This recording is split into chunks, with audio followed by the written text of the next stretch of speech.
animal servant power abuse fetish books. Oh! Ew! Dude! What the fuck?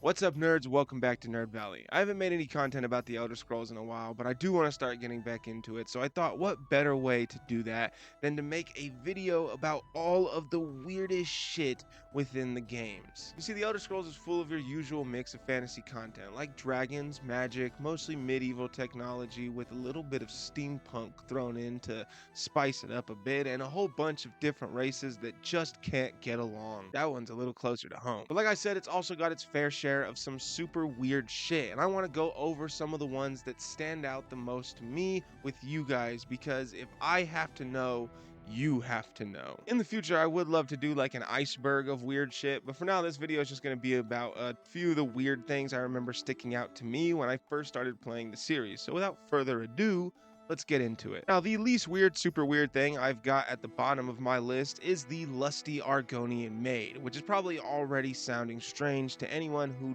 doesn't know what it is. And it's not going to get any better when you learn that Argonians are lizard people with a long history of being oppressed. So if you can't tell from the title, it is an in-game smut book about a humanoid reptilian housekeeper getting Arnold Schwarzeneggered by a normal human man. Arnold Schwarzenegger f***ed his housekeeper. And it isn't just weird as like a concept, which it obviously is, but it's also weird in the fact that it isn't fake. I mean, like a real person in our real world came up with that idea and wrote that story, which is probably the weirdest part. Like, really think about that. An actual gaming company paid an actual real world guy to write not one, not two, but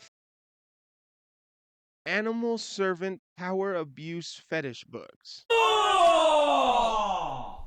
Ew! Dude! What the fuck? And that is obviously very weird, but you're probably asking me, what could possibly be weirder than that? Well, let's move on. Now, the next thing up on my weird shit list is the warrior poet himself, Vivek, which, like, anyone who's played Morrowind should find that obvious, because you know that he is just one messy ass can of worms. To give some context for that, Vivek was created for the game Morrowind, in which a lot of the lore, specifically the lore on Vivek, was written by an infamously insane writer named Michael Kirkbride. The game also came after Daggerfall, which had a multiple choice ending, and they had explained this by creating a phenomenon within the Elder Scrolls universe called dragon breaks. To explain what a dragon break is the best I can, it is when the timeline splits apart and becomes non-linear for a little bit, allowing them to explain how completely opposing plots are both canon. Some of the most famous examples include the ending of Daggerfall, obviously, which was also known as the Warp in the West, and the second activation of the Numidium. The Numidium being a giant brass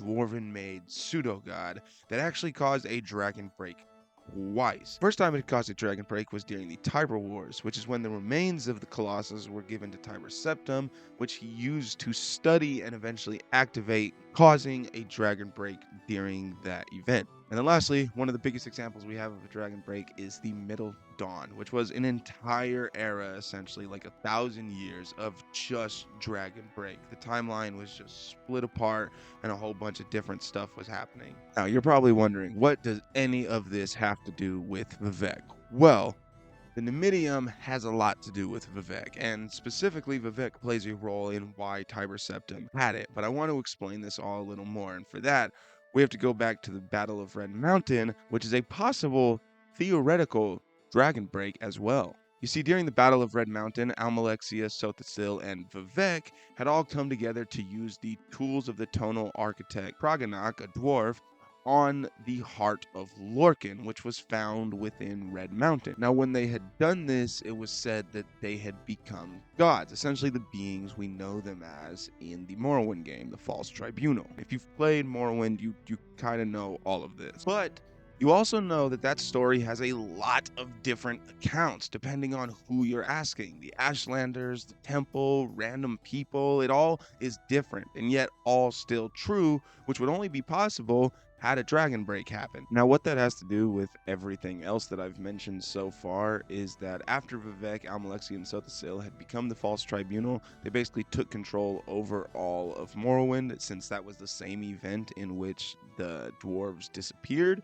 And when they took control over all of Morrowind, they also took control over the Numidium. So, in their treaty with Tiber Septim, had given him control of the Numidium.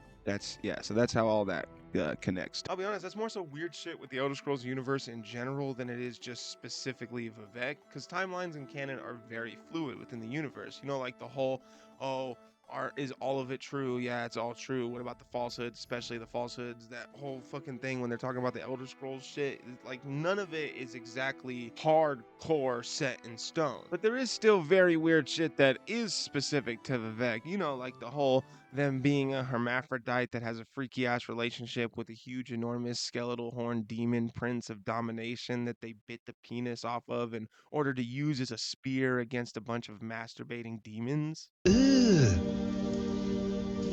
brother, ugh. What's that? What's that, brother?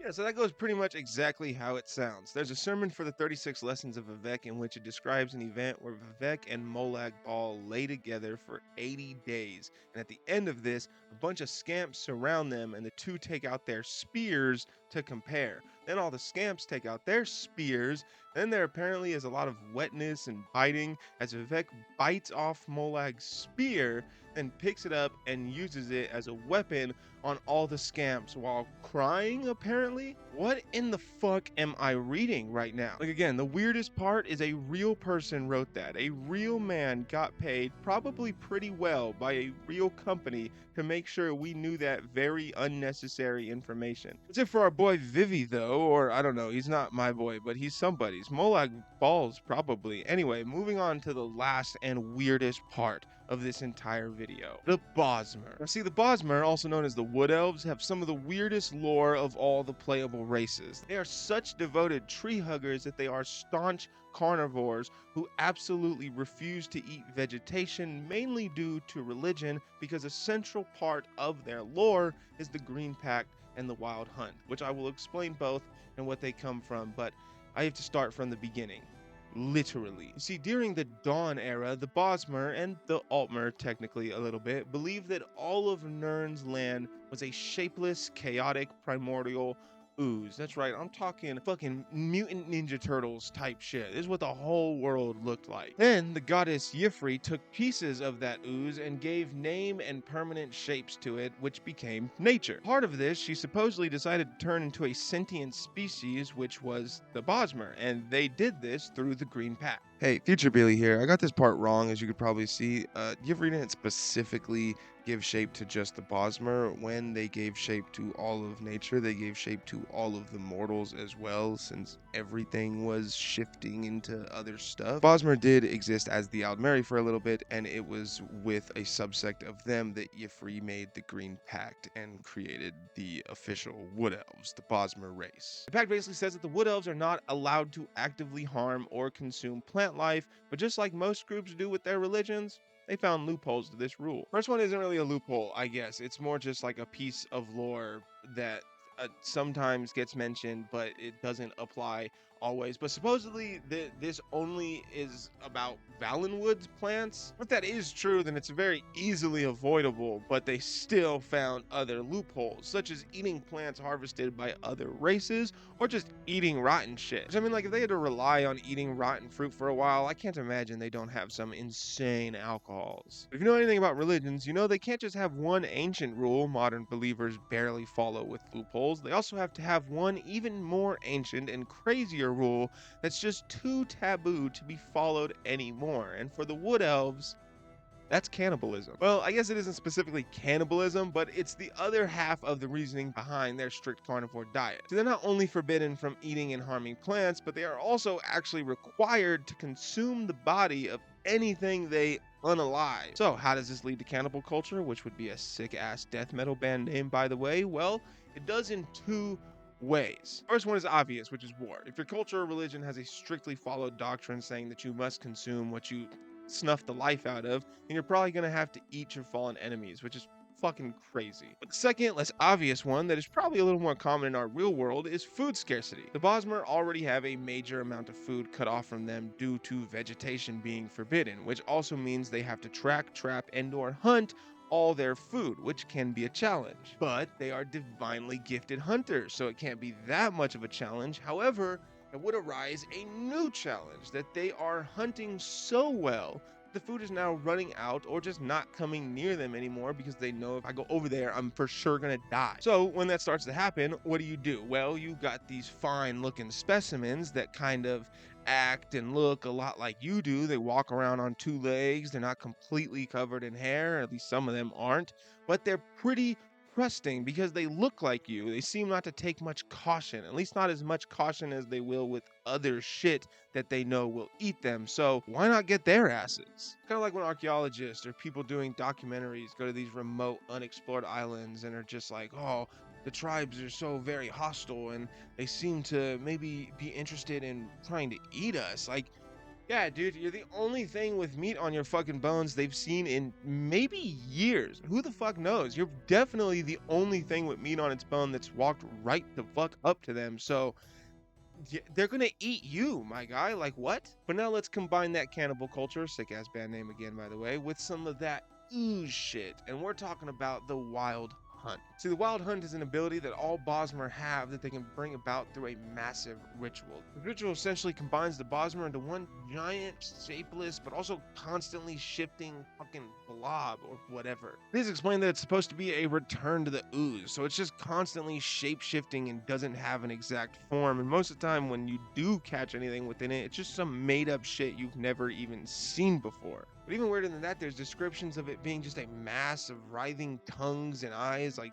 Hermaeus Mora, and there's other things saying that it's just a tidal wave of blood, or can just straight up be gas that keeps expanding and burning everything in its path. Regardless of what exactly it looks like or whatever, it is supposed to be a return to that ooze state that just devours everything around it continuously until eventually, hold on, I need to put on my reading glasses here. I don't think I'm reading this right. Ah, yes.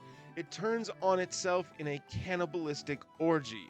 What the fuck? I mean, you guys, most people are only scratching the surface level of weirdness when it comes to this shit. I mean, humanoid bestiality smut books, hermaphrodite demigods biting the dicks off of demons, and a bunch of elves turning into a giant ooze and having a whole Army Hammer P. Diddy combo freak off.